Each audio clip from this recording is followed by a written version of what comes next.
Magandang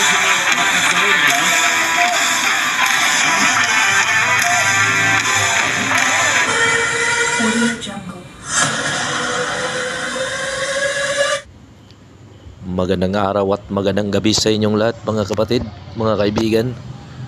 Atin pong pag-usapan ang pagkapanalo ni Mark Magnifico Magsayo.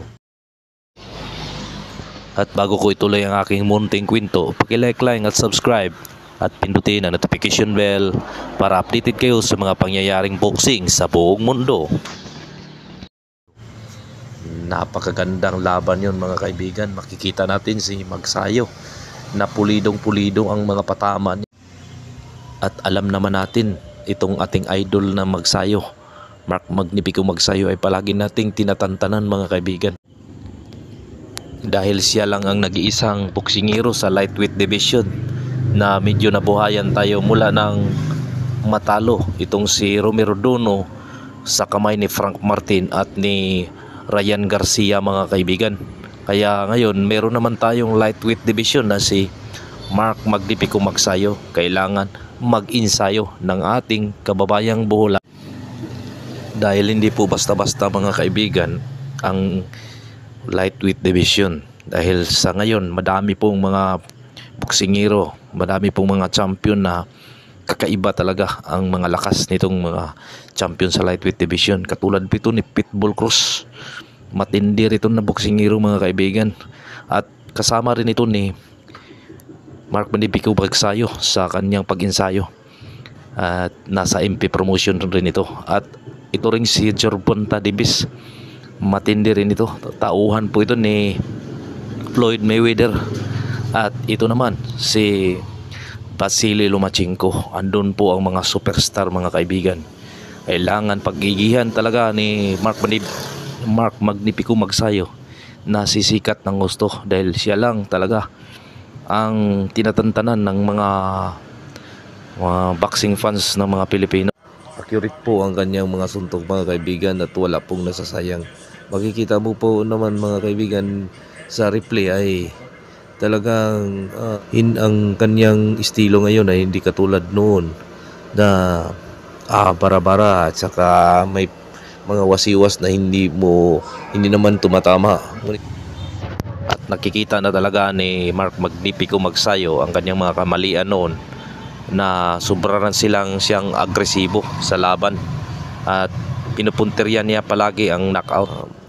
Dapat nga ganun talaga ang kanyang mga style sa boxing dahil hindi pwede na magsasayang siya ng suntok dahil talaga nga namang si Magsayo ay hinihingal kapag aabutan ng mga 12 rounds. Hanggang 10 rounds ay wala na, hingal na si Magsayo kaya dapat tipirin niya ang kanyang pagsusuntok mga kaibigan. Tingnan mo nga naman itong si Casimero. Pag-usapan po natin mga kaibigan ang pagkapanalo ni Mark Magnifico Magsayo na at itong pag-usapan na itong balikan natin ano ang estilo kanyang ginamit mga magandang araw at magandang gabi sa inyong lahat mga kapatid, mga kaibigan. Atin pong pag-usapan ang pagkapanalo ni Mark Magnifico Magsayo. Napakagandang laban yun mga kaibigan. Makikita natin si Magsayo na pulidong-pulido ang mga patama niya. At alam naman natin itong ating idol na Magsayo, Mark Magnifico Magsayo, ay palagi nating tinatantanan mga kaibigan.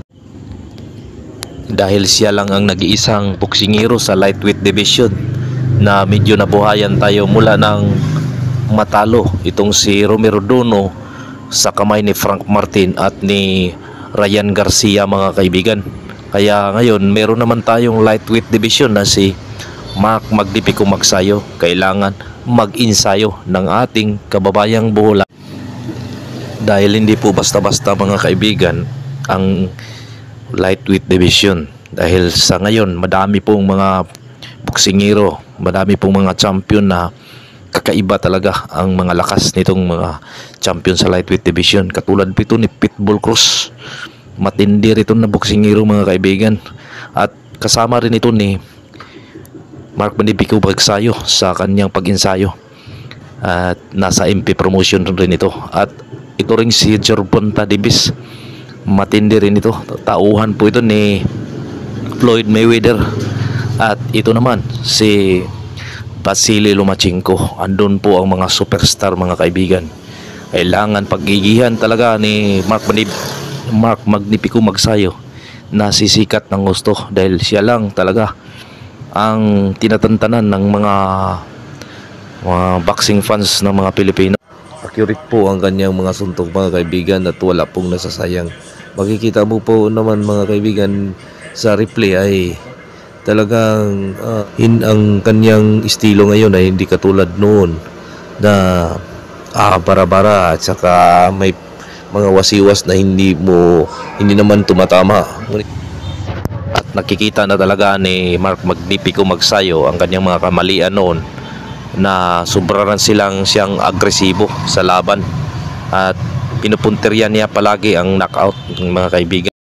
Perfecto talaga ang kanyang mga suntok, mga kaibigan, at dapat nga ganun talaga ang kanyang mga style sa boxing, dahil hindi pwede na magsasayang siya ng suntok, dahil talaga nga namang si Magsayo ay hinihingal kapag aabutan ng mga 12 rounds. Hanggang 10 rounds ay wala na, hingal na si Magsayo. Kaya ngayon ay talagang nakikita natin na okay talaga ang dating sa kanyang laban ngayon, na talagang ma-impress talaga ang mga fans natin sa buong Pilipinas.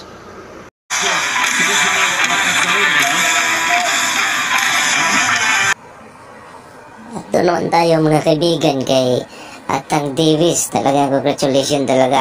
At alam ko na yun, mga kaibigan, na mananalo talaga itong si Tank Davis, dahil ito si Tank Davis, mga kaibigan, tinalo po ang napakalakas na boxing sa lightweight division itong si Ryan Garcia. Yan nga po, doon sumikat ng husto itong si Tank Davis. At iba-iba po mga champion ng kanyang tinalo, mga kaibigan. Alam niyo po ba, mga kaibigan, itong si Yorokis Gamboa, isa rin ito sa naging champion sa amateur fight. At isa rin siya sa listahan sa pinakamabilis na boksingero at matindi sa head movement. Wala pong nagawa siya kay Gervonta Davis, dahil itong Gervonta Davis, mga kaibigan, mabilis naman ito, pero kung makikita mo sa laban, mga kaibigan, hindi masyadong ginagamit niya ang bilis, mga kaibigan. Minsan mga kaibigan, magpapatama itong si Davis para sabihin na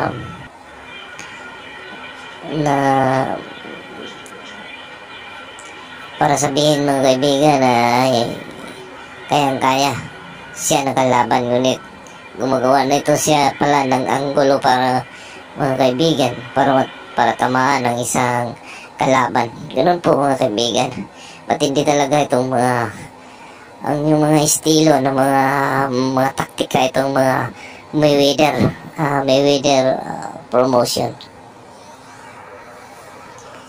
Hindi ko naman, mga kaibigan, matindi talaga itong si Gervonta Davis.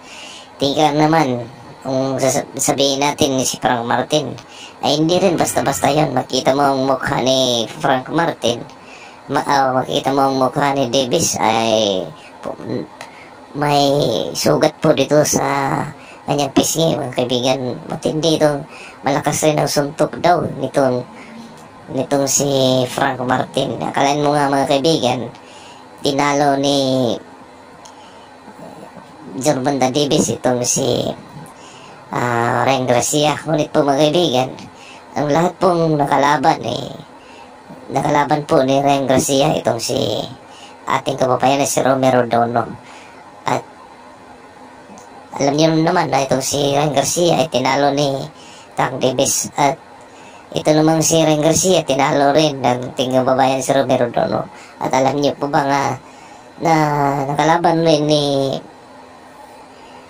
Frank Martin itong si Romero Dono, mga kaibigan. Kaya nga naging paborito sa mga fans itong si Tank Davis, dahil ang kanya pong estilo, dahil po si Frank Martin at si Romero Dono, mga kaibigan, ay naglaban po at tinalo itong si Romero Dono rin at via knockout. Ngunit po, mga kaibigan, ay nakatikim rin ng pag-alog ng tuhod itong si Frank Martin kay Romero Dono. Kaya, mga kaibigan, ay nakita na ang kainaan ni Gervonta Davis kung paano niya talunin itong si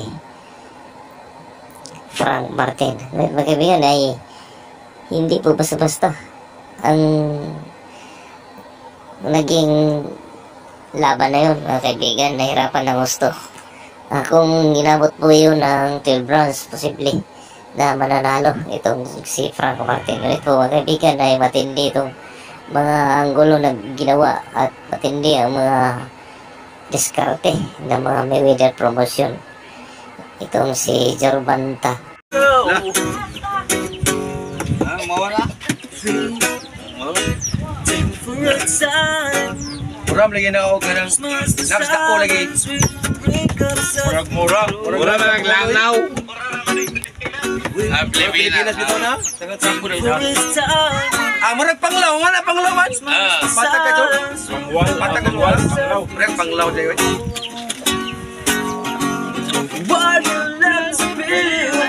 Ano po y? Ayay. Sige. Hindi naman pwede mo sa bawi ka.